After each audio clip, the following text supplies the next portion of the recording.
Thank you so much. Very well said. Thank you.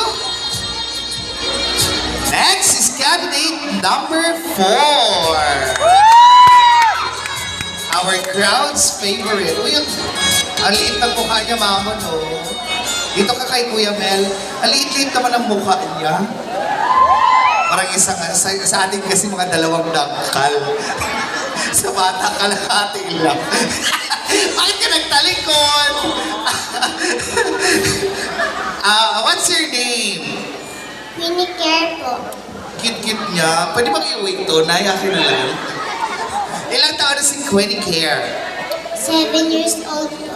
7 years old. Ano naman ang pangarap ni Queenie Care? Maging sundalo po. Sorry kayo, maging sundalo. Sa ganito kaganda, kung sundalo ito, toda sa mga lalaki. Di ba? O huwag kayo lalapit sa akin, babarilin ko kayo. Ganun, di ba, girl? Aral ng mabuti, ha? Para sa pangarap, di ba? Baka may gusto kang batiin.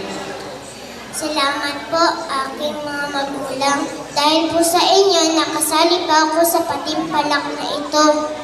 Ay, ganon. So, and for the information of everybody lang, every December po ginaganap ang Little Miss Quezon. So, sino po ang mananalo dito ay representative na Malatgao for the Little Miss Quezon 2025. So, good luck, galingan mo, at bunot ka na ng iyong katanungan. Okay, buksan. Huwag kang kabahan, kaya yan. Okay, ito ang iyong tanong. Ano ang iyong natutunan sa iyong mga magulang na iyong pinapahalagahan at bakit?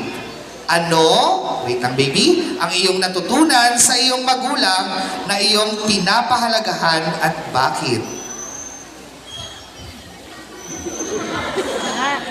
Thank you for that wonderful question. Ang natutunan ko po sa aking mga magulang ay ang mag-away ng mabuti, huwag magmura, at magtingin sa dinadaanan. And I thank you.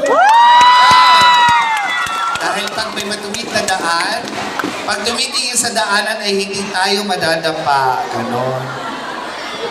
Grabe turo ni nanay, tumingin sa daanan. Sige po. Next is candidate